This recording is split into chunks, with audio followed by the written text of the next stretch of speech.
Om Asato Ma Sadagamaya Tamaso Homaham Jyotirgamaya Mrityormam Amritam Gamaya Avir Avir Maidhi Rudra Yate Dakshinam Mukha Te Namaham Pahinityam. Om, lead us from the unreal to the real.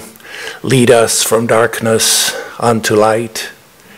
Lead us from death to immortality, and reach us through and through ourselves, and evermore protect us from ignorance by thy sweet, compassionate face.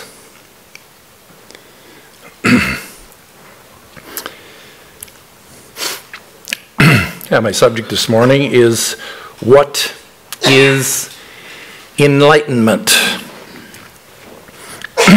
The idea of enlightenment. In the East, comes to us out of the framework of the wisdom of the East, always refers to the goal of spiritual striving and the very pinnacle of spiritual attainment. In order to understand this concept of enlightenment, we really have to go back to the very fundamental teaching of this Vedanta philosophy, and that is that you are a divine, immortal soul. You are not the flesh and blood body, which is born, grows old, and dies. You are not your feelings, your emotions, your passions, your sentiments that arise like waves in the lake of the mind. You are not the thoughts and beliefs that you hold. You are not the role that you play in the melodrama of life. You are not the person that you think yourself to be.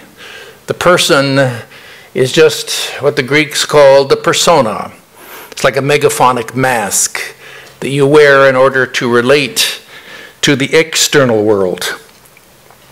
The teaching of the Vedanta philosophy is that you are not a material, corporeal being. You are not a mental mind being, but that you are a spiritual being. And by definition, the word spiritual means the spirit is by definition metaphysical, transpersonal, transcendental, and spirit is unlimited. Spirit is by definition infinite. That is, it is free from all relativity and all limitation. The spirit is what in Western philosophy is called the absolute. It's one only without a second. The spirit is not something that you can become. Spiritual life is not about becoming. It's about being. It's about being who you really are. And you already are a divine immortal soul. You already are a spiritual being. You already are infinite.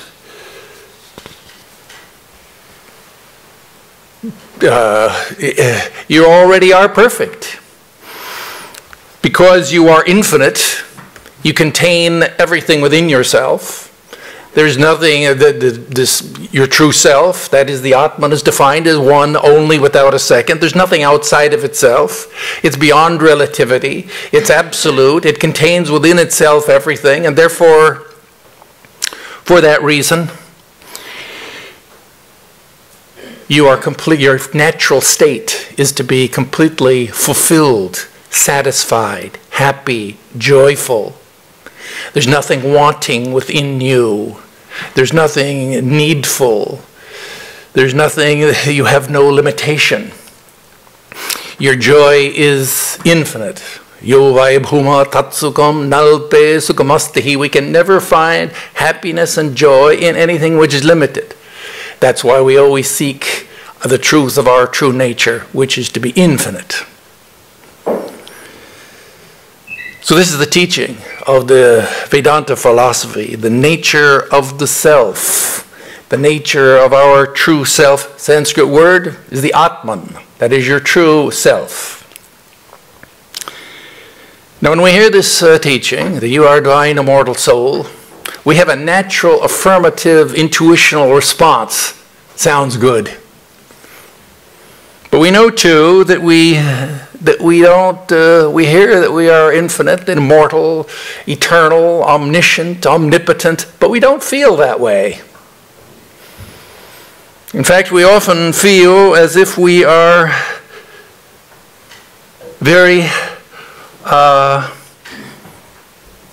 we're very finite. We're very limited. We don't feel that infinity, that immortality in our heart and in our inner being. Rather, we feel limited. We feel lacking in knowledge. We feel very mortal. We feel very vulnerable. And therefore, the goal and purpose of spiritual life is this. Well, the reason for this is because we're kind of suffering from, we're alienated from ourselves. We're alienated from our true self.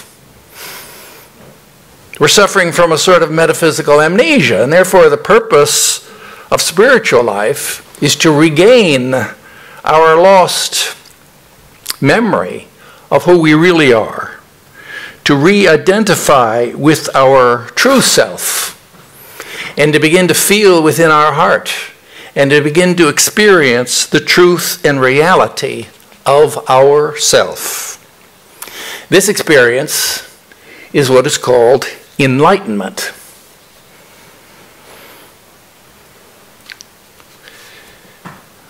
Now let me tell you a story about enlightenment. There were 10 brothers who were on pilgrimage from South India,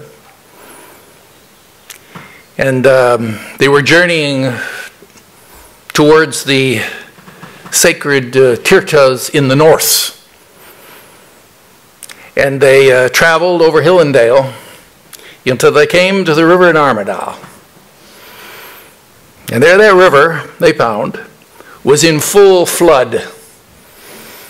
There were no ferry boats plying in the water. And you look there, you see branches and trees flowing in a very swift current, a wide, steep, swift-flowing river. They realized, what can we do? We have to get to the other side, continue our pilgrimage. So the eldest brother, he decided, he said, well, look, what we'll do is we'll divide up here. And it's every man for himself. And just we'll spread ourselves out here on the banks of the river. And each one just wade in, just struggle, try your best, swim your across with what you can, of your belongings, what you can carry, hold on to.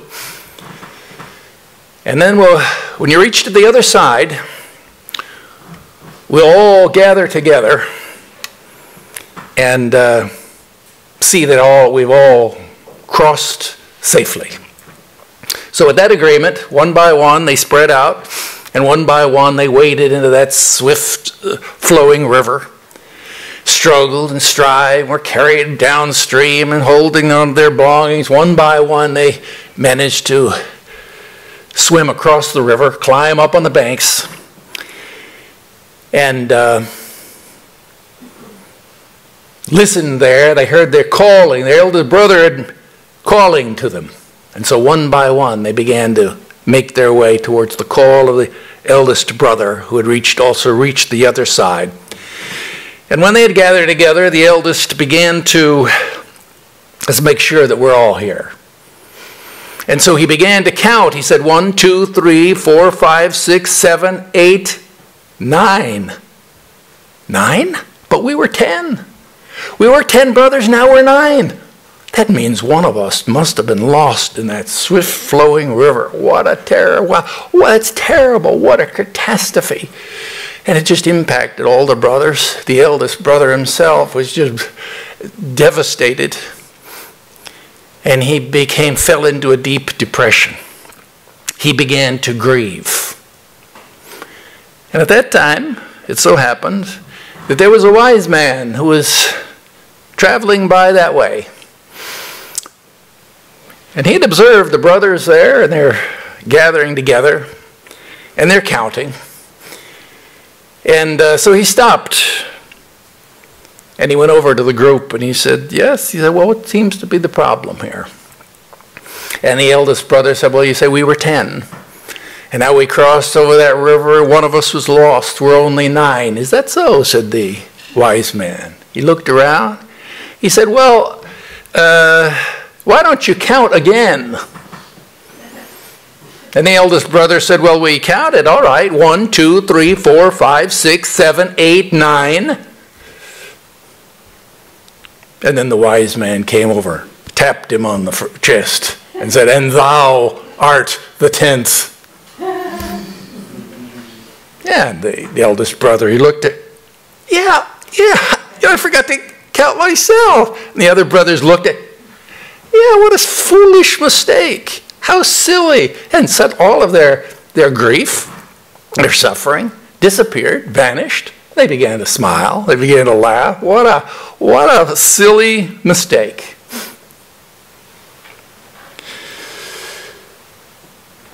So that's the teaching story of the parable of the 10th man. The 10th man in the story forgets himself. He forgets to count himself. This is ignorance.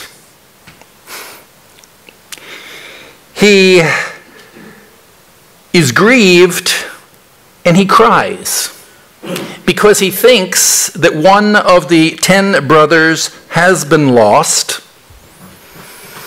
And this idea of loss is what's called a dhyasa, superimposition. He superimposed a wrong idea on his mind.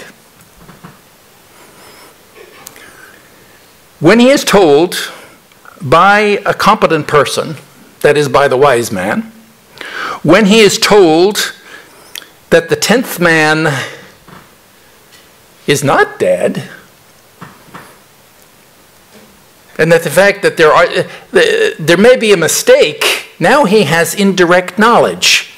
And when the wise man taps him on the chest saying, and thou art the 10th, now he has direct knowledge.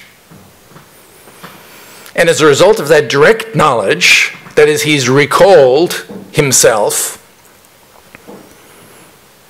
all of his grief and his suffering disappears, and he finds perfect peace and happiness and joy. So this is enlightenment. Enlightenment is a word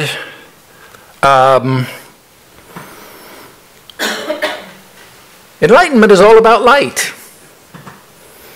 Light is a metaphor in all of the traditions, spiritual traditions of the world. Light is a metaphor for knowledge. And we say to someone who can't understand something and who doesn't get the idea, suddenly he gets the idea, we say, yeah, the light went on. That is, the light removed the ignorance. The light removed the darkness. So light is a metaphor for knowledge. And in spiritual life, as in all of our secular life, we're talking about a context of spiritual life, begins with a kind of enlightenment. That is, our spiritual life, we begin to, somehow we come to understand and believe that there is some higher reality. That there must be more to life than the world of the senses. There must be more to myself than just my body and my mind. That's an awakening of spiritual consciousness. That's a great threshold crossing in spiritual life. At some point, the light kind of went on, that no, there's something greater. There's something more to life, and thus we seek out soul, God, and religion. We become interested in pursuing spiritual life.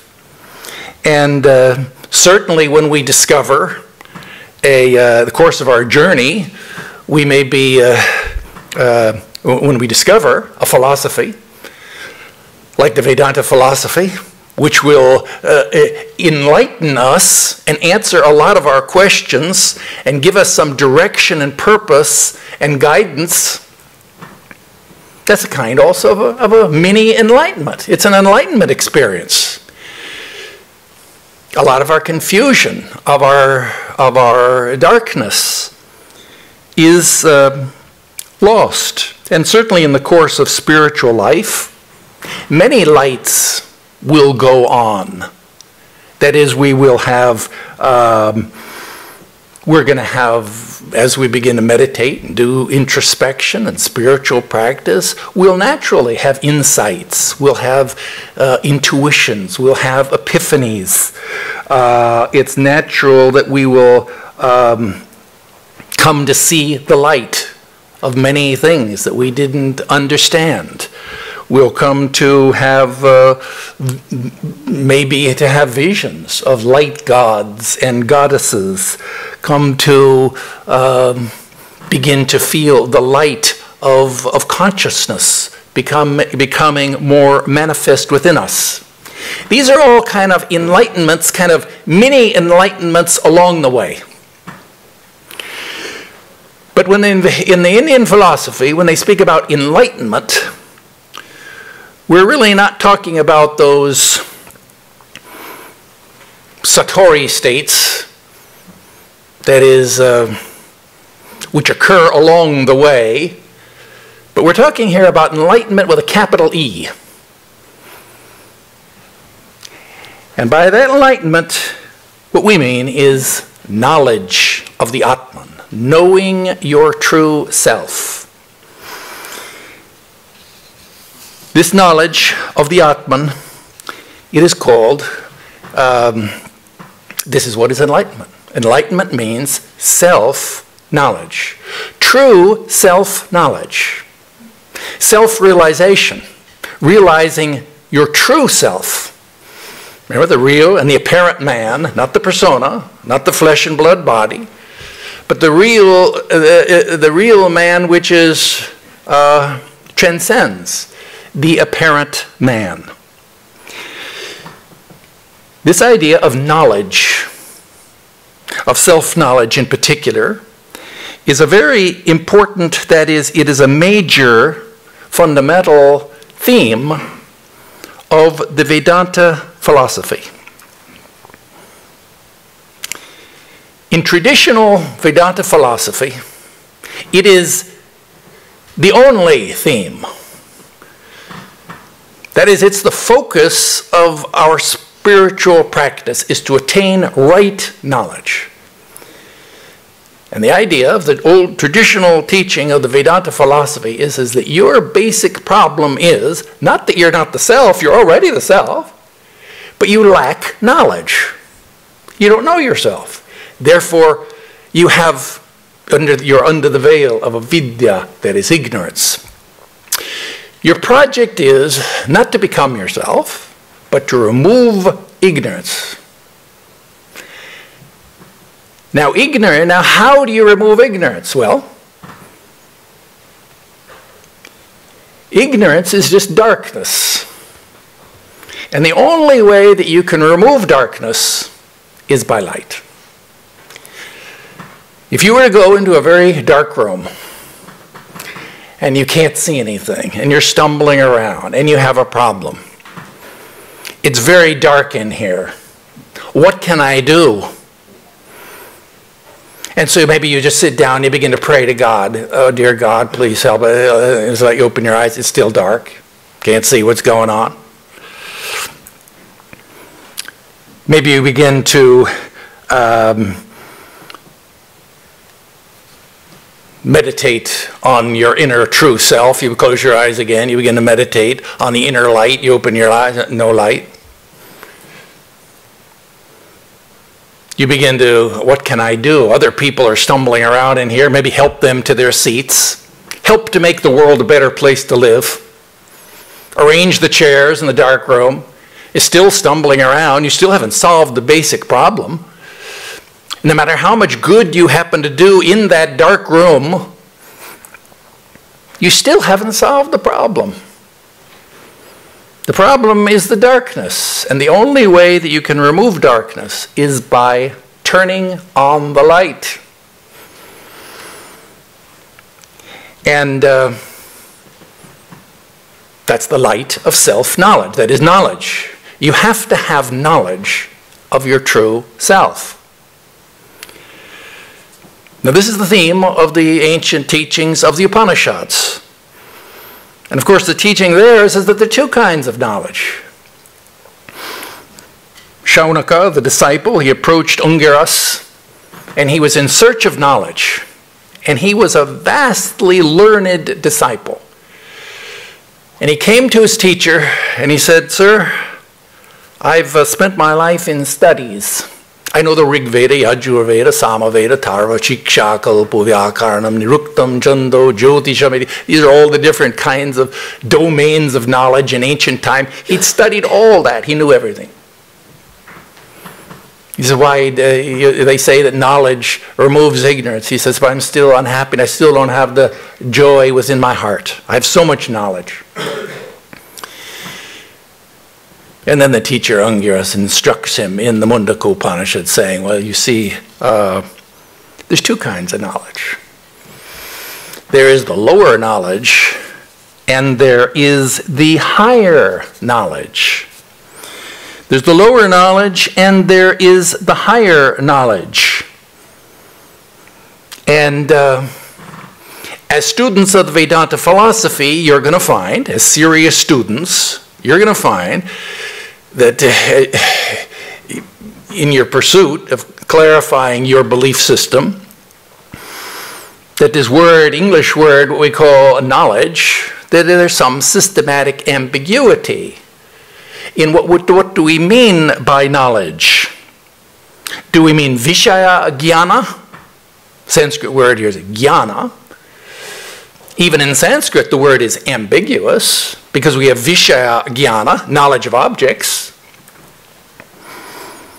And we also have Atma Jnana, knowledge of the self.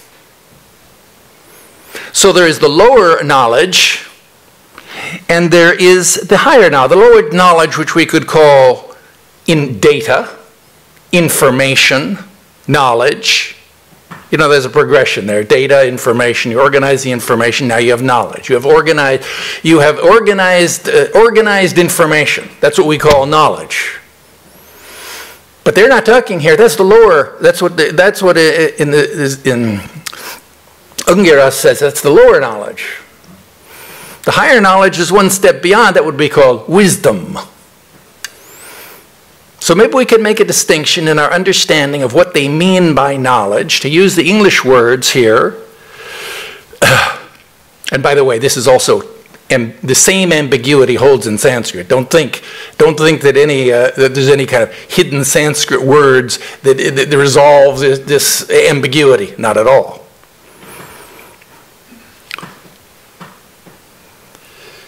So in English, what we call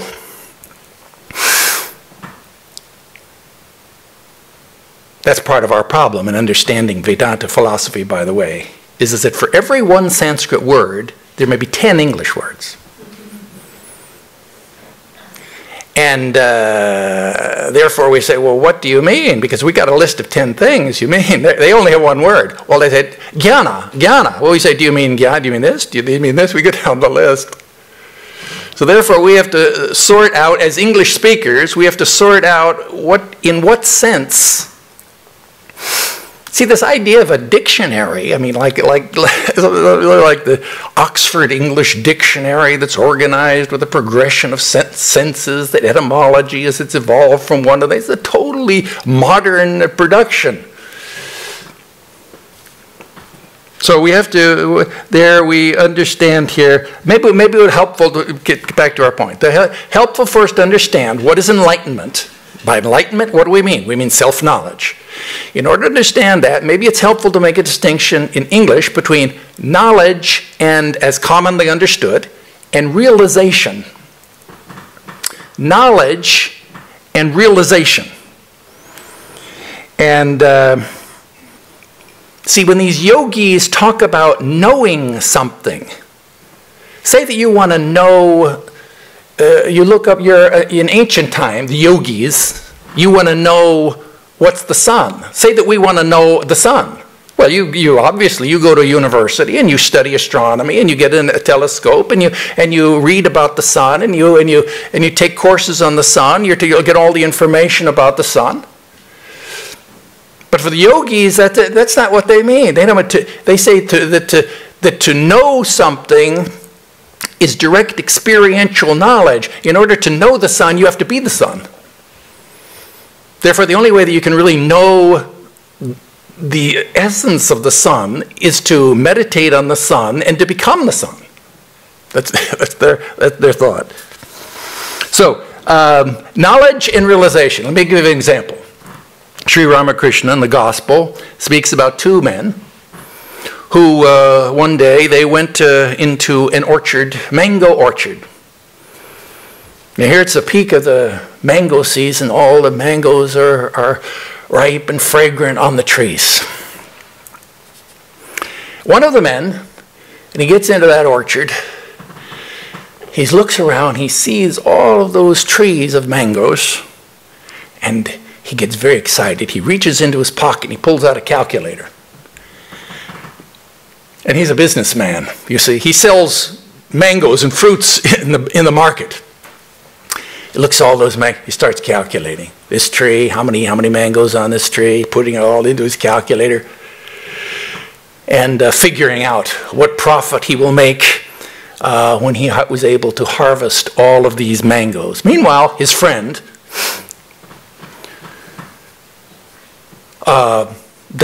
he just sees those mangoes and he rushes over to the first mango tree, climbs up the tree, picks up a delicious ripe mango and just stuffs it in his mouth. He starts eating the mango. So now which one of those, you see here we have the higher, what's the point of the story? The point of the parable there is that the higher and the lower knowledge. That is, one of them has kind of an indirect, intellectual, statistical, conceptual knowledge, and the other has a direct experiential knowledge, direct perception of the mango fruit. Now it's this aspect.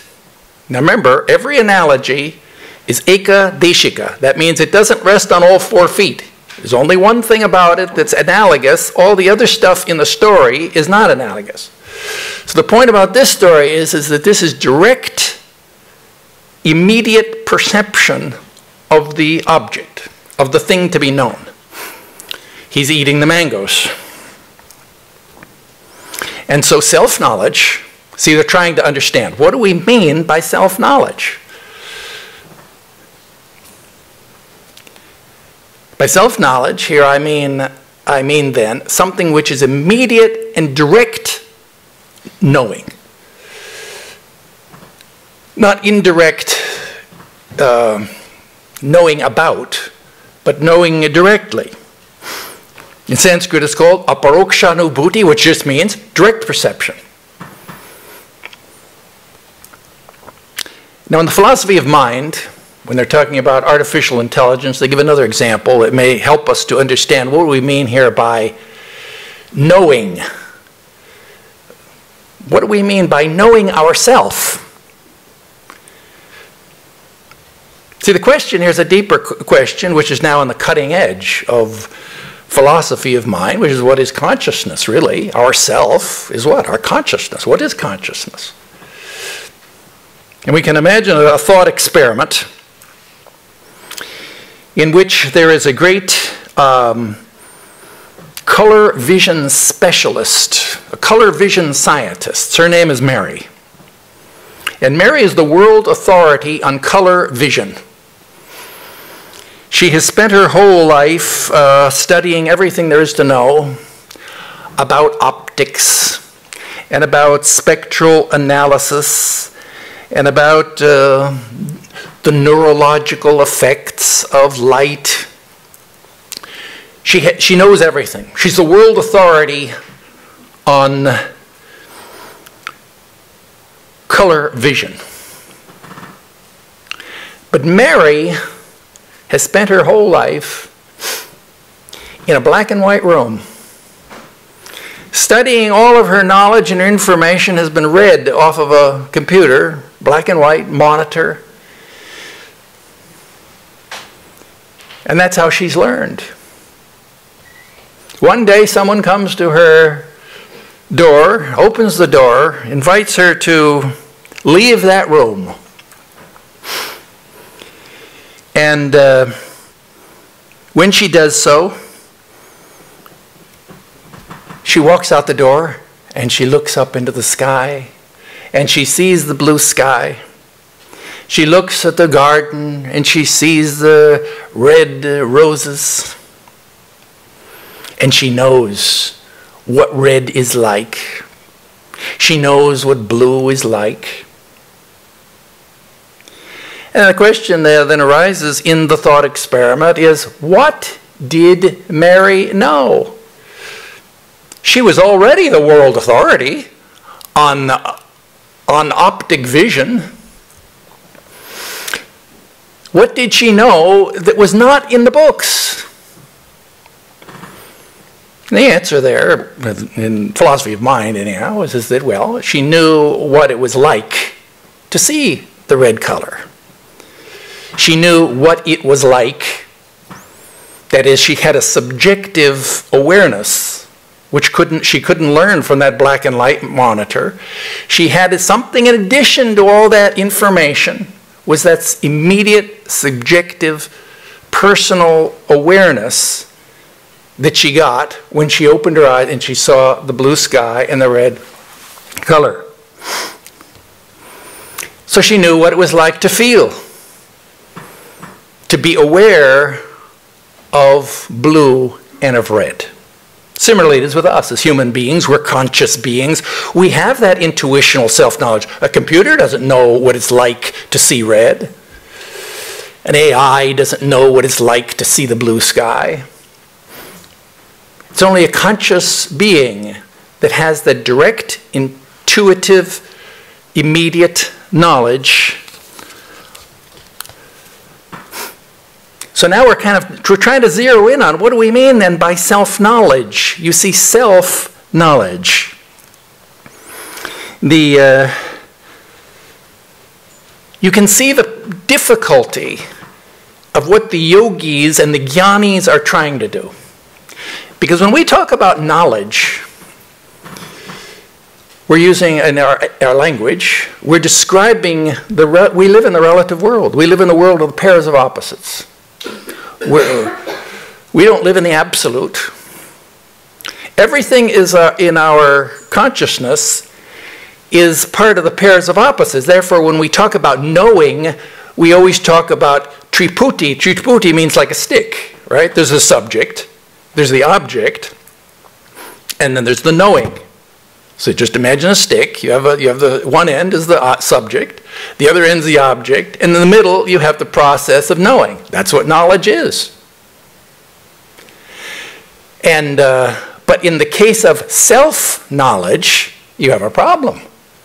Self-knowledge is not an object. There's no stick. And so how are we to understand what's the knowledge? That's what they're trying to get at. You have to know something without knowing it in the sense of triputi jnana. That is, it's not known as an object.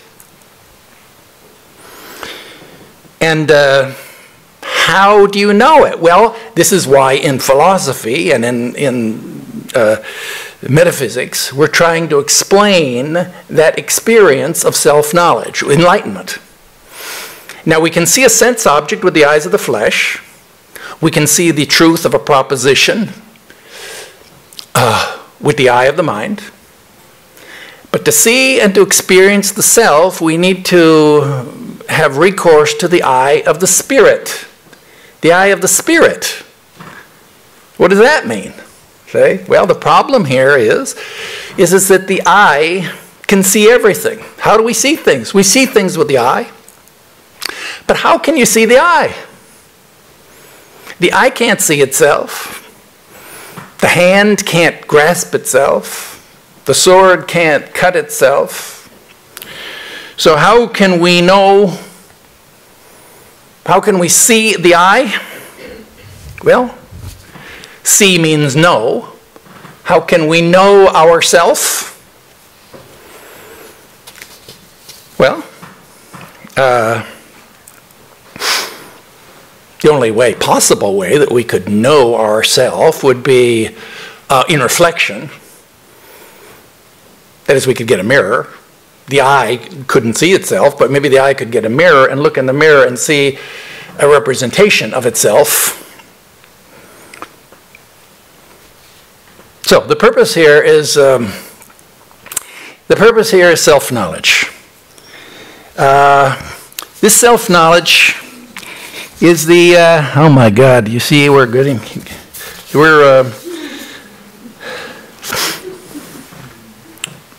Let's come back here to enlightenment. What is enlightenment? Enlightenment is self-knowledge. Self-knowledge. And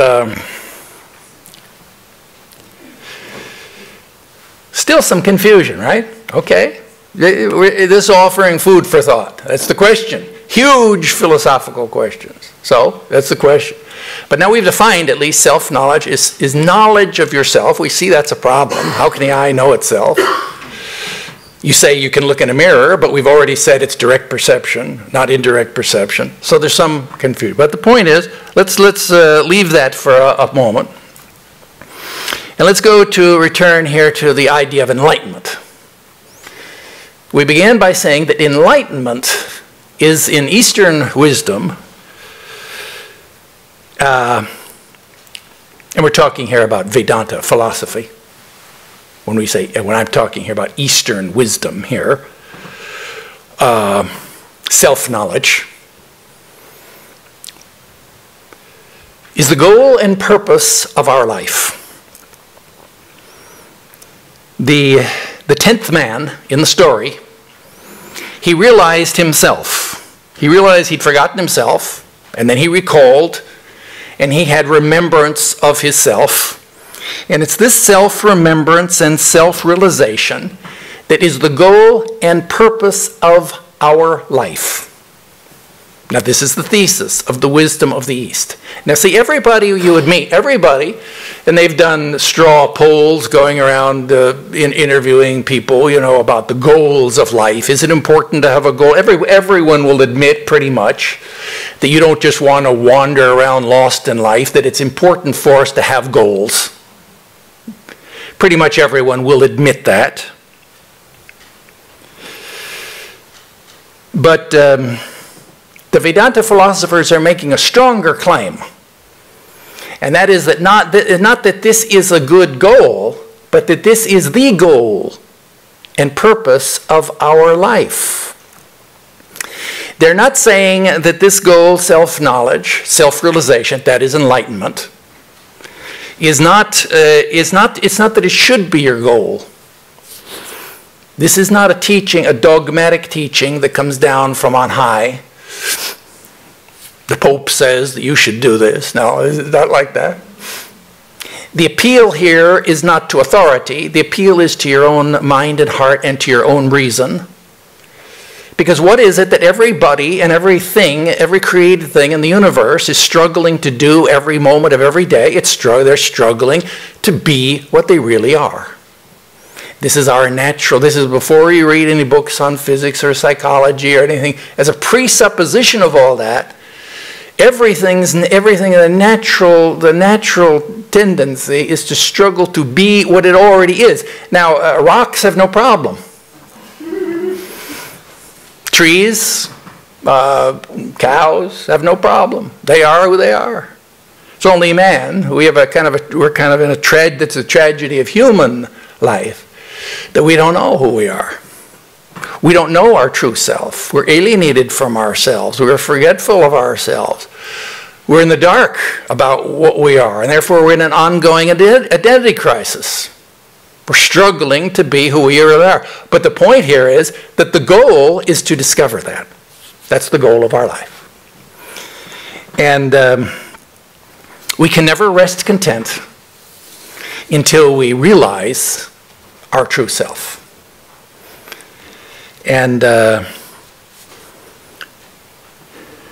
this seeking enlightenment.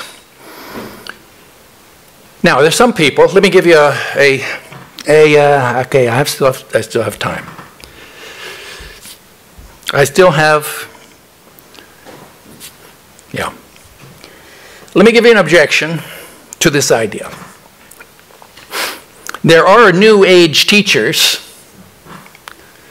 who, in the course of your reading in comparative religion, no doubt you've read, there are some teachers who will say that seeking after enlightenment is foolish.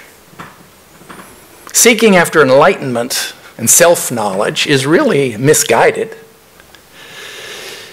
because you're already the self. You're already infinite. You're already perfect. You are the Atman. That's already who you are. You don't need to become anything different from what you already are. And so you can't attain yourself. Like the Zen Buddhists say, attaining Buddhahood is like trying to attain your feet. What? You already are your feet. You already have feet. You don't need to attain anything. And you remember how Sri Ramakrishna in the Gospel speaks about a man. A man got up in the middle of the night, and he wanted to smoke his pipe.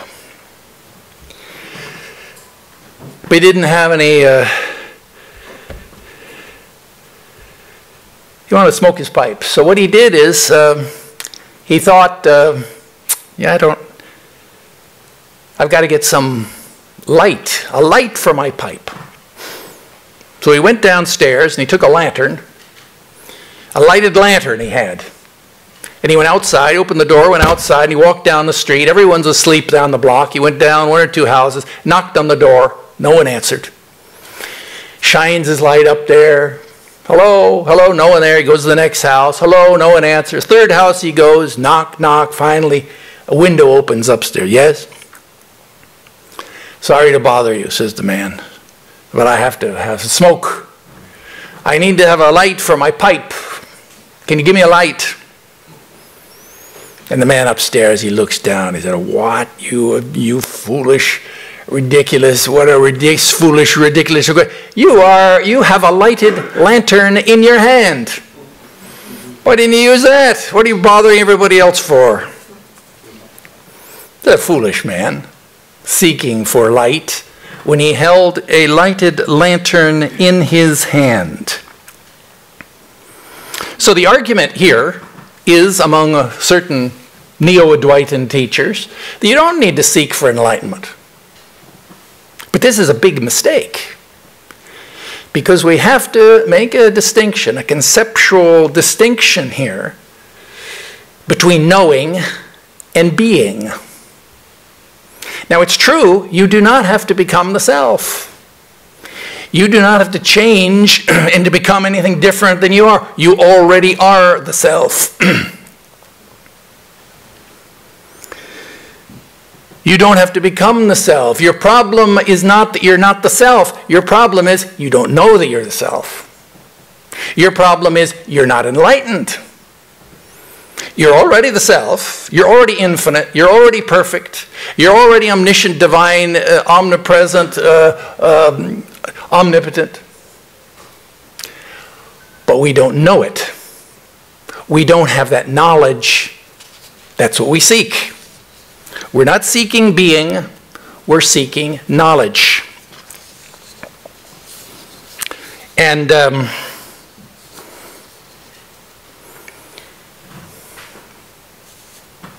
you remember that story?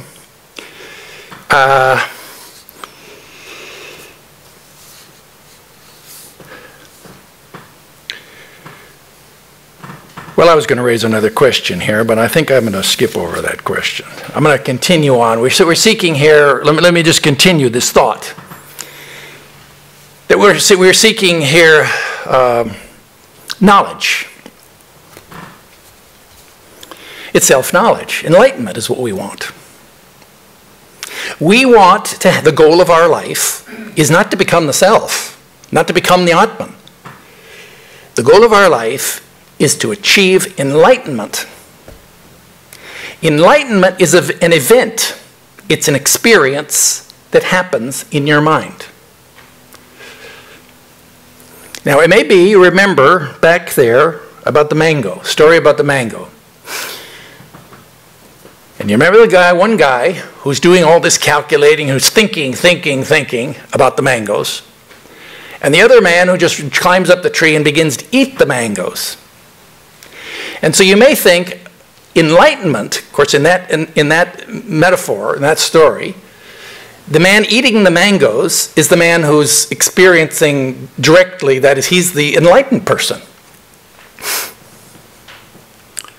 And you may think, when you try to unpack that analogy, that enlightenment is all about getting out of your head and getting into your senses. Stop. See, the problem with the guy with a calculator, he's thinking too much. And the man eating the mangoes, there's no intellectual activity at all. So you may think the point of the story is you've got to get out of your head. Stop thinking, stop intellectualizing, stop all this studying of philosophy and metaphysics and all that. Forget all that. And just come to your senses. I mean, you could put that interpretation on the story, right? But that would be a misinterpretation of the analogy. Because the Atman, the purpose of the story is to say that what we're trying to realize, we want to realize a direct intuitional, immediate knowledge of that thing. In that sense, it's like eating a mango. But the Atman, yourself, is not like a mango. You can't hold it in your hand. You can't stuff it in your mouth. It's a subject. It's not an object. And so you have to, not when we talk here about self-knowledge, we're not talking here about knowing a sense object. The purpose here is not to somehow get out of our mind and to get into our sensory awareness of the world of objects. All knowledge is in the mind. Self-knowledge is in the mind. You are not in the mind. Your true self is not in the mind. But the knowledge is in the mind. The enlightenment is in the mind. The enlightenment is an experience that you have in your mind. That's what you're trying to get.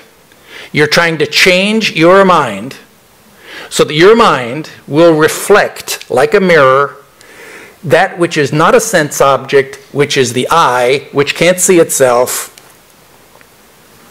And therefore, we say, since it takes place in the mind, the experience it's an intuitional experience that takes place in the mind. It's helpful for us to understand. I'll give you one more analogy to understand this, given by the yoga psychology. Yoga psychology pictures our mind. Here's the scenario. There is a lake. The lake, the wind is blowing, and the lake is in great turmoil. There's waves, the choppy waves. The sunlight of the sun is reflecting on the lake, and the light is all fragmented and dancing all over the surface of the lake. And the light, which we say is a metaphor for knowledge, that is, the light may think, I am in turmoil. I am in turmoil. It identifies with the lake of the mind. We are identified with our body and mind. So the I, in Vedanta, who is your I? Your I is the Chidabhasa. That means the reflection of the sun in the water. The I think I am in turmoil. But what happens? What happens is that as you begin to do spiritual practice, the wind, the storms cease, the water becomes clear, the lake becomes calm, a calm, placid lake. Gradually the reflection becomes clear. The reflection is no longer just a mess. It coalesces, you begin to become more clear as to who you really are. And at some point you realize the reflection realizes that I am the sun. I am the sun. Now what's happening is the sun has what's happened there? Has the sun changed? No. The sun is still shining, nothing's changed. But the reflection there's been a shift of identity. The reflection now sees and realizes that it really is the sun. I am the sun. Formerly he thought, I am the mind. Now he thinks, I am the sun. And it's all that's enlightenment. The Chidabhasa, that is the I, the person. Who is this person? That's you. That's the person asking the question. And so you become, that's what enlightenment. Enlightenment means that your identity is shifted. Where has it happened? It happens in your mind. You have not changed. You're the sun shining in the sky. Nothing's changed with you and your true self, but your knowledge has changed. You've removed false knowledge. Now it may be that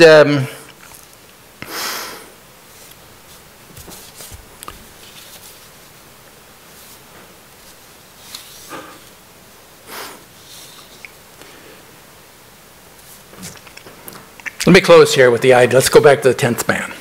It may be that you think the 10th man is a guy who is that all you need to do in order to attain enlightenment, that all you really need to do is to be lucky like that 10th man. That 10th man was a very lucky man. It just happened that there was a sage passing by that way who saw his mistake, came over, tapped him on the chest, bam, he got enlightenment. You may think like that. As a matter of fact, that there are many people who do think like that. Spiritual aspirants who spend their life, or a good part of their time, traveling around the world looking for people who will tap them on the chest like that.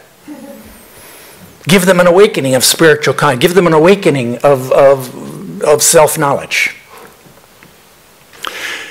But yeah, see, we have to unpack the story of the 10th man. In that story, it's assumed that the 10th man is an adhikari. That means he is a person who has done spiritual practice. He represents a person symbolically, who has done a lot of spiritual practice. He's an adhikari, that is, he is an adept in all the foundational practices of spiritual life. He has viveka, he has vairagya, he has all the 6 treasures of personal, moral, and ethical virtues. He has longing for liberation. He has all of these sterling qualities that make the ground fertile and fit for sowing seeds. That's why when the guru comes along and says, "Thou art the 10th," bam, he realizes that's true. But the guru is important. But the guru is a necessary cause, but it is not. The guru is not a sufficient cause. The guru telling you, "You are the 10th," that is not sufficient to awaken your spiritual consciousness. You have to do sadhana. You have to have your mind prepared, otherwise you will not understand what those words mean. And the fact is that there's no spiritual teacher. In order to know what those words mean, you have to have done spiritual practice. You have to have done sadhana. You have to control your own mind and heart. No one can give you those things. No spiritual teacher can give you discrimination and renunciation. No spiritual teacher, no guru can give you a virtue and good character. No one can do that. That's like impossible. No teacher can give you self-control. No guru or teacher or enlightened saint can come and zap you and hit you with a stick and zap you into enlightenment. Can't happen. The only thing that removes ignorance is light. That is knowledge. Someone has to give you the knowledge, and you have to understand the knowledge. Having understood the knowledge, that knowledge will remove the ignorance, and you will discover the truth of your own self.